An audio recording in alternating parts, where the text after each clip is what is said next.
Electronic media print media మిత్రులందరికీ కూడా పేరు పేరున మా నమస్కారం తెలియజేస్తా ఉన్నాను. ఇవాళ గవర్నర్ ప్రసంగంలో ఇలా పూర్తిగా అబద్ధాలు చెప్తూ ఇలా 6 గ్యారెంటీల విషయము పూర్తిగా కాంగ్రెస్ ప్రభుత్వం మర్చిపోయిందని చెప్పక తప్పదని చెప్పి సందర్భంగా తెలియజేస్తా ఉన్నాను. మొదటి 100 రోజుల లోపలనే 6 గ్యారెంటీలు ఇస్తామని హామీలు ఇచ్చి దేవుని గుడిలలో ప్రమాణాలు చేసి ఇలా ముఖ్యమంత్రి రేవంత్ రెడ్డి గారు మరియు ఆనాడున్న పిసిసి ప్రెసిడెంట్ రేవంత్ రెడ్డి గారు మరియు బట్టి విక్రమార్క గారు దేవుని గుళ్ళలో సంతకాలు పెట్టి మొదటి 100 రోజుల్లోనే మేము రైతు బంధు 15,000 రూపాయలు ఇస్తామని, ఇలా మొదటి 100 రోజుల్లోనే మహిళలకి 2,500 రూపాయలు ఇస్తామని, ఇలా తులం బంగారం ఇస్తామని, ఇలా పెన్షన్లు 2,000 4,000 రూపాయలకు చేస్తామని, 4,000 రూపాయలు 4,000 రూపాయల వికలాంగుల పెన్షన్ 6,000 రూపాయలు చేస్తామని ఆనాడు రేవంత్ రెడ్డి గారు చెప్పింది. ఇవాళ 2 సంవత్సరాలు అయిపోయిన తర్వాత ఇలా దాదాపు 3 బడ్జెట్లు పెట్టేసిండ్రు. అంటే దాదాపు వాళ్ళు పెట్టే 5 బడ్జెట్లు పెట్టే అవకాశాలు ఉంటాయి. దాంట్లో 3 అయిపోయినాయి. అంటే దాదాపు ఇలా 60 నుంచి 65% బడ్జెట్ పెట్టేసిండ్రు. అంటే ఇప్పుడు పెట్టబోతా ఉన్నారు, ఇప్పుడు పెడతా ఉన్నారు 3వ బడ్జెట్. అది గవర్నర్ ప్రసంగంలో కూడా ఇప్పుడు చెప్తా ఉన్నారు.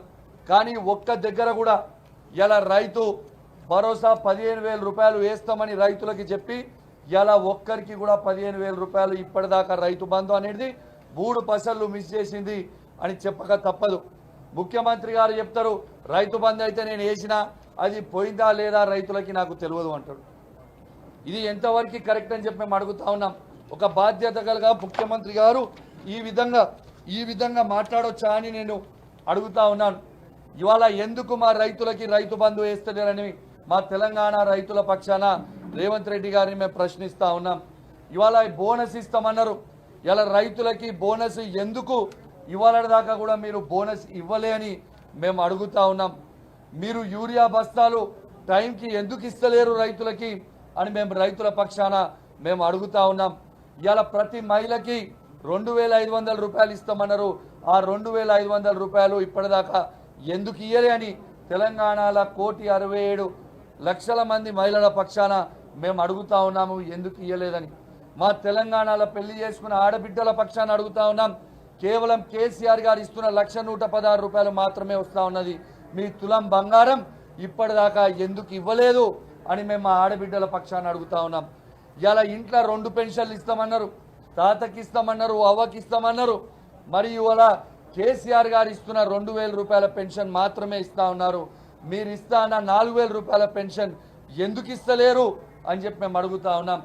ఇలా ఇంట్లో ఇద్దరికి పెన్షన్ ఇస్తామన్నారు, తాతకి ఇస్తామన్నారు, అవ్వకి ఇస్తామన్నారు. మరి ఆ ఇద్దరికి ఎందుకు పెన్షన్ ఇస్తలేరు అని మేము అడుగుతా ఉన్నాం. ఇలా కేసీఆర్ గారు వికలాంగుల పెన్షన్ ఉన్నది 4,000 రూపాయలు కేసీఆర్ గారు ఇచ్చిందే ఇస్తారు తప్పితే ఇలా 4,000 రూపాయల పెన్షన్ 6,000 చేస్తామన్నారు. ఆ 6,000 ఎందుకు చేస్తలేరు అని మేము అడుగుతా ఉన్నాం. ఇలా రేవంత్ రెడ్డి గారు యువకులకి ఇలా మొట్టమొదటి సంవత్సరంలోనే 2 లక్షల ఉద్యోగాలు ఇస్తామని చెప్పారు. మరి ఆ 2 లక్షల ఉద్యోగాలు ఎటుపోయినాయి? ఇప్పటిదాకా నిరుద్యోగులకి ఎందుకు 2 లక్షల ఉద్యోగాలు ఎందుకు ఇవ్వలేదు అని మేము అడుగుతా ఉన్నాం. ఆనాడు రేవంత్ రెడ్డి గారు రాహుల్ గాంధీ గారు ఆనాడు అశోక్ నగర్కి పోయినరు. అక్కడ ఉన్న పిల్లలందరినీ రెచ్చగొట్టిర్రు. 2 లక్షల ఉద్యోగాలు ఇస్తాము మీకు మొదటి సంవత్సరంలోనే ఇస్తాం డిసెంబర్ లోపల అన్నారు. ఎక్కడ పోయినాయి 2 లక్షల ఉద్యోగాలు? ఇలా ఇంకా సిగ్గు లేకుండా ఈ గవర్నర్ ప్రసంగంలో మందికి పుట్టిన బిడ్డలు నా బిడ్డలు అని చెప్పుకుంటూ 60,000 ఉద్యోగాలు మేము ఇచ్చినామని చెప్తా ఉన్నారు. ఎంత సిగ్గుచేటు అని చెప్తా ఉన్నాను. ఇలా కేసీఆర్ గారు ఇచ్చిన ఉద్యోగాల్ని తీసుకుపోయి ఖైదాలు ఇచ్చి ఇలా మేము ఇచ్చినాము అని చెప్తా ఉన్నారు. ఇలా చాలా తెలివి అనుకుంటారు, అతి తెలివి అనుకుంటారు.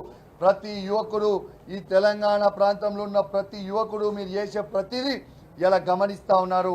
ఖచ్చితంగా మీకు సమయం వచ్చినప్పుడు ఖచ్చితంగా మీకు బుద్ధి చెప్తారు. తెలంగాణ యువత మొత్తము టైం కోసం వేచి చూస్తున్నారని చెప్తా ఉన్నాను. ఇలా అదేవిధంగా నిరుద్యోగ భృతి కూడా ఇస్తా అన్నారు. ఆ నిరుద్యోగ భృతి కూడా ఎందుకు ఇవ్వలే యువకులకి అని చెప్పి నేను అడుగుతా ఉన్నాను. ఈ తెలంగాణలో ఉన్న యువత పక్షాన కూడా ఆ 2 లక్షల ఉద్యోగాలు ఖచ్చితంగా ఇవ్వాలి. ఇలా ఖచ్చితంగా నిరుద్యోగ భృతి కూడా యువకులకు ఇవ్వాలని కోరుకుంటూ మరియు ఈ అవకాశాన్ని ఇచ్చిన మీ అందరికీ కూడా ప్రత్యేకంగా ధన్యవాదాలు తెలియజేస్తా ఉన్నాను.